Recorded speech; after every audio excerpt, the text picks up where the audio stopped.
যাত্রীদের জন্য এবার সুখবর, ট্রেন দেখতে উপচে পড়া ভিড় স্টেশনে। দীর্ঘ প্রতীক্ষার পর অবশেষে রেলের কাজে সুখবর। বিষ্ণুপুর থেকে তারকেশ্বরগামী রেলপথের কাজ আরও এক ধাপ এগিয়ে গেল। বড় গোপীনাথপুর স্টেশনে এসে পৌঁছালো যাত্রীবাহী ট্রেন। বেশ কয়েক বছর আগে বিষ্ণুপুর থেকে ময়নাপুর পর্যন্ত রেলের কাজ সমাপ্ত হয়েছিল, ট্রেন সন্ধ্যার দিকে আসতো।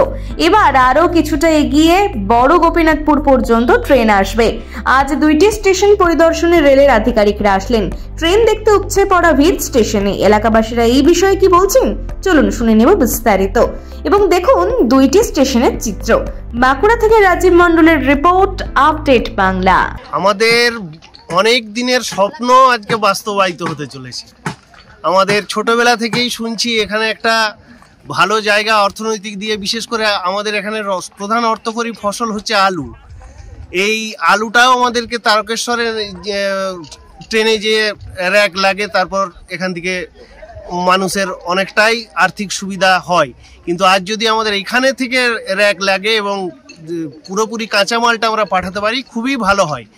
আর শুধু তাই নয়, আমাদের এখানে যাতায়াত তো একটা পশ্চাৎপদ গ্রাম, যদি যাতায়াতটাও অনেক সুবিধা, হাওড়া বাঁকুড়া খুবই সুবিধা হয় আমাদের যদি রেলটা চালু হয়। তাই সেই চালু হওয়ার পর আমাদের যে আনন্দ, আমাদের যে উত্তেজনা, সেটা ভাষায় প্রকাশ করা যাচ্ছে না। বর্তমানে আমাদের ছোট ছোট ছেলে মেয়ে থেকে একবারে 80 ঊর্ধ্ব সকলেই একটা উত্তেজনা অনুভব করছে যে আজ থেকে আমাদের ট্রেন চালু হচ্ছে। অনেক দিনের স্বপ্ন আমাদের বাস্তবায়িত হলো। খুব ধন্যবাদ ইস্টার্ন রেলওয়েকে, ধন্যবাদ আমাদের ভারত সরকার, পশ্চিমবঙ্গ সরকার, সকলকেই ধন্যবাদ।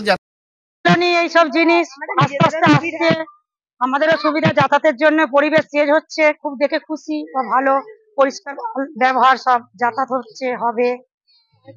খুবই আনন্দিত, কারণ এটা অনেক দিনকার আশা ছিল, আজকে সেটা রিয়েলিটিতে পর্যবসিত হচ্ছে।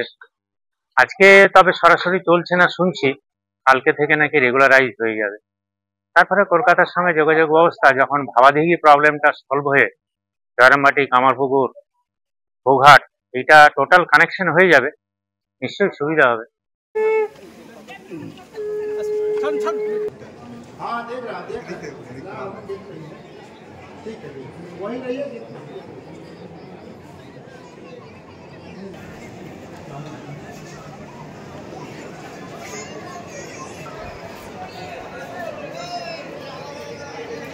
है सर।